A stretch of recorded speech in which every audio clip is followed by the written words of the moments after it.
اور پھر آخر میں سب کا نتیجہ نکال دیا وحیاتک قبل موت، زندگی کو غنیمت سمجھ لو مرنے سے پہلے۔ زندگی دے رکھی ہے اللہ تعالیٰ نے، اور اس زندگی کو دماغ میں یہ سمایا ہوا ہے کہ چل رہی، روز جنازے پڑھتے ہیں لوگوں کے، روز لوگوں کو قبروں میں دفن کرتے ہیں، روز لوگوں کی قبروں پر مٹی دیتے ہیں، لیکن ہاتھ جھاڑ کر اس طرح کھڑے ہو جاتے ہیں جیسے ان کے ساتھ یہ واقعہ پیش آئے، میرے ساتھ۔ تو موت کا تصور اور موت کے بعد جو زندگی آنے والی ہے اس کے لیے تیاری کا خیال زندگی میں نہیں آتا۔ سرکار دو عالم صلی اللہ علیہ وسلم فرماتے ہیں حیاتک قبل موتک، اپنی زندگی کو غنیمت سمجھو مرنے سے پہلے۔ جو لمحات زندگی بھی ملے ہوئے ہیں، ایک ایک لمحہ قیمتی ہے۔ اللہ تعالیٰ نے زندگی کے لمحات کو ایک ایسی دولت بنایا ہے کہ اگر انسان چاہے تو ایک لمحے کو استعمال کر لے اپنے لیے جنت میں خزانے تیار کر لے۔ ایک لمحہ سبحان اللہ کا ایک کلمہ یہ انسان کے نام اعمال کو بھر دیتا ہے، وزن کر دیتا ہے۔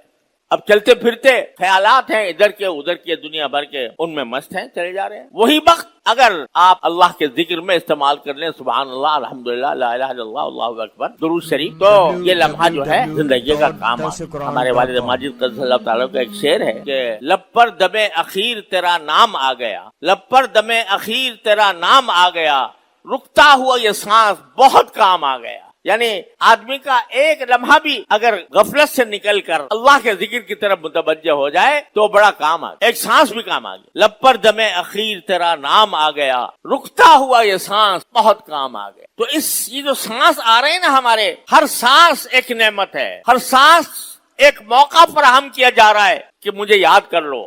ہر سانس میں یہ مطالبہ کر رہا ہے کہ اللہ کو یاد کر لو۔ تو اس کو غنیمت سمجھو، اپنی حیات کو غنیمت سمجھو موت سے پہلے، سانس کے بند ہو جانے سے پہلے اس سانس کو غنیمت سمجھ لو کہ اس سانس سے تم اللہ کا ذکر کر سکتے ہو، اللہ کا نام لے سکتے ہو، اللہ کا پیغام دوسروں تک پہنچا سکتے ہو، اللہ تعالیٰ کے دین کی دعوت دونوں کو تک پہنچا سکتے ہو۔ اس میں ان سانسوں کو کام میں لگا دو اور اپنے دل کو اللہ کے لیے فارغ کر لو۔ ایسی گراں قدر نصیحت ہے جو سرکار دو عالم صلی اللہ علیہ وسلم نے فرمائی ہم سب کو غفلت سے نکالنے کے لیے۔